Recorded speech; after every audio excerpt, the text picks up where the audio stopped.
At sa punto nito, kakapanayam natin live si COMELEC Commissioner Rowena Guanzon. Magandang hapon po, Commissioner Guanzon. Magandang gabi po. Mukhang anong assessment nyo ngayon? Talagang marami pa rin yung mga problema sa mga VCM, na mga pumalya. Gusto ko malaman kung ilan ba ang mga VCM na pumalya sa araw na ito. Kasi last year, if I'm not mistaken, 70 ata ang pumalya. Ngayong taon, ilan kaya ang pumalya? 450 po. Pero na-replace naman.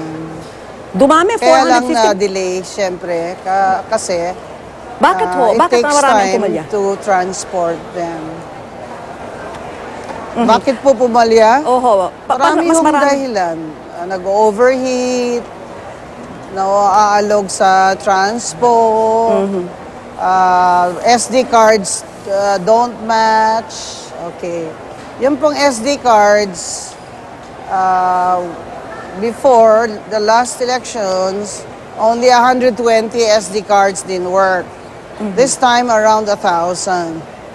Bakit ho ganon? Bakit mas marami ang pumalya, mas maraming SD cards na hindi gumana Kasi ngayon? nga po yung SD cards na yan, yung supplier bago.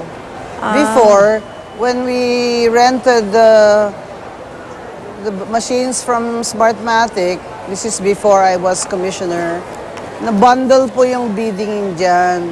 So kasama na yung marking pens, kasama na yung mga SD cards, isang supplier lang. Ay ngayon po, na-bundle yung bidding. So ibang supplier ng SD cards, ibang supplier ng marking pens, and then we found out yung marking pens ay nagli-leak. Oo. Or kulang-kulang basa, minsan. So, kailangan they had to supply again. We had to withdraw or stop distribution of these faulty marking pens. And then, pinalitan po yan ng supplier. So, these are the things that were cured, but it took time. Pero, it resulted in delay. Yes. Itong mga VCM natin, ito rin ba yung ginamit natin nung nakarang eleksyon o bago lahat ito? Opo, binili na po ng COMELEC yan. Dahil di ba wala kaming pera pambili ng bago or magrenta. So dahil may option to purchase naman ang COMELEC, mas mura, so binili na lang namin. So ito na po yung VCMs ninyo na nakastore yan sa warehouse ng ilang taon. So it has some wear and tear problems, but they have been solved. No? Kaya lang may delay. Nagpapaumanhin po kami, ang Commission and Bank, nagpapaumanhin kami sa mga voters na antala yung inyong pagboto dahil po sa mga hindi umaandar na VCM at mga SD cards. Pero we are sure the people na naayos naman po yun, nabigyan naman po ng solusyon. Opo. Commissioner, magandang gabi po. Si Mike Enriquez po ito. Hello, Mike. Hi, Commissioner. Paano ba ito? Ito bang bilang na to as of ngayon? Sabi nyo, 450? Ito ba ay ayon sa naging estimate nyo ng bilang ng mga BCM na papalya nung pinaplano nyo at naghahanda kayo para sa eleksyon?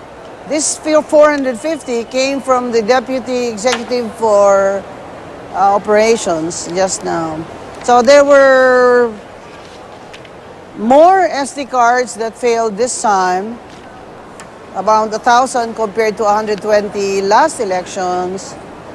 But there are 450 VCMs that didn't work this time. Ang sabi ni Mr. Casiple, this is according to Commissioner Pareño, who told me today, they said na mas konti daw today ang mga VCMs na nagpalya. Ano kanyo? Mas konti yung mga pumalya? Mas konti yung 450 kaysa previous na elections. Siyempre bago yung mga machines noon. Opo. Ang pangalawang tanong sa mga, hindi po kami mga abogado, ayon po sa kontrata ninyo dun sa supplier, sa pagkakaalam nyo, Commissioner, meron bang pananagutan yung supplier nitong mga card na ito?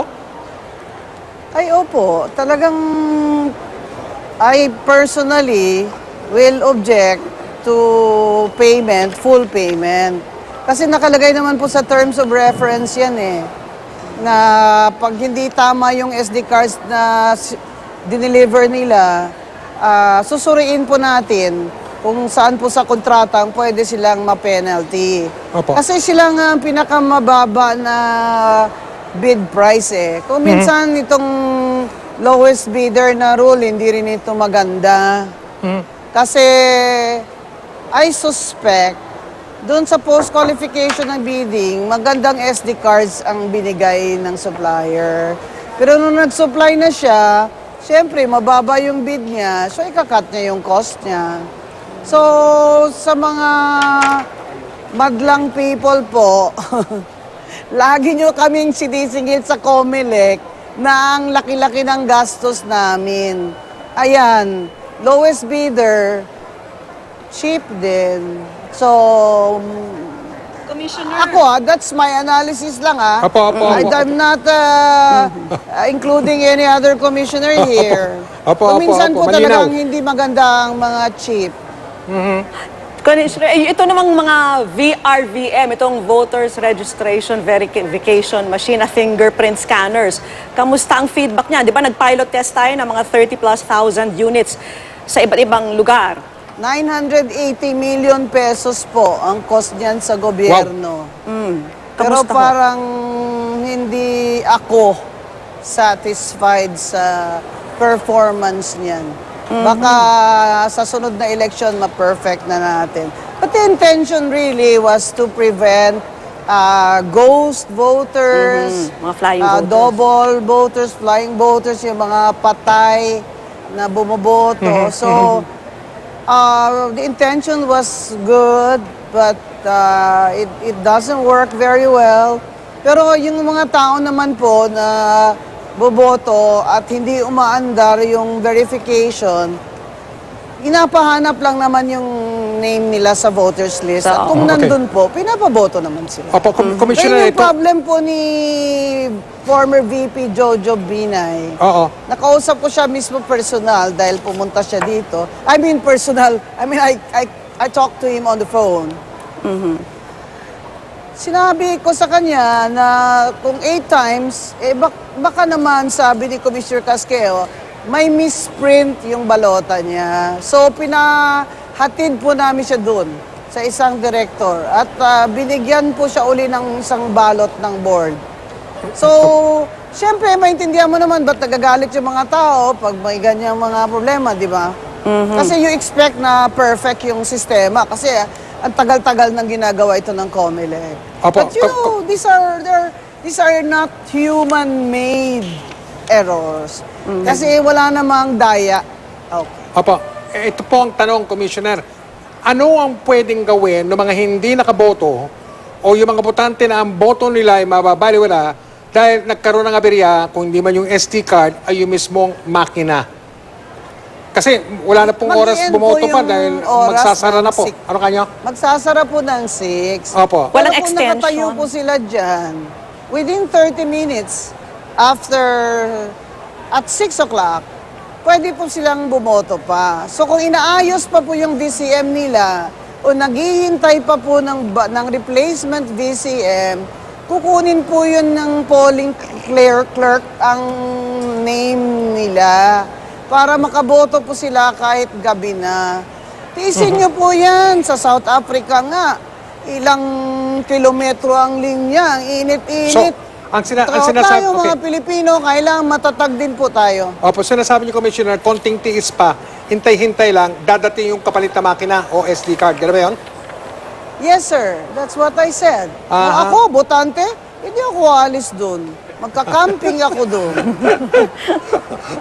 Sige po. Ay, Commissioner, salamat po. Alam namin, busy kayo dyan, ha? Salamat, Commissioner. Ay, pero nako, isa pa, turnout. Kumusta ang turnout natin ngayon? Gumanda ba ngayon kumpara sa last we would know election? that because wala pa namang end, no? Wala pa tayong transmission. This should be around tomorrow. We will convene at 1 o'clock. I'm on duty tomorrow. Pero yung overseas voting natin, maganda ang turnout ng Dubai, Kuwait. Mag-award po kami sa pinakamaraming turnout na konsulado. Maraming salamat po sa mga kababayan natin overseas, sa pagboto kahit na po napakahirap sa kanilang pumunta sa mga konsulado o magpadala ng kanilang mga balota. Salamat po. Ba, anong award? May award, ha? Hoy, aabangan yan. Hoy, Commissioner, kung inyong mamarapatin, sabi nyo, duty kayo bukas, kung pwede ay kakapanayam namin kayo para makakuha kami ng mga sariwang impormasyon direkta mula sa inyo mismo, Commissioner. Ha? Pagkatapos lang po ng 1 o'clock na duty ako, kasi duty po ako bukas. Ganun ba yun? Oo. Tapos po ng duty ko, pwede na po interview. Pero yung ibang gusto mag-interview, pwede rin. Hindi naman pwede ikaw lang lagi may... Opo. Hindi naman Favoritism exclusive. daw. Kayo naman. Hindi po exclusive, Commissioner. Oo. Ha? So, Petra, thank you very much. Maraming salamat po. Napakahalaga po ng eleksyon na ito para sa ating demokrasya at para sa ating kinabukasan.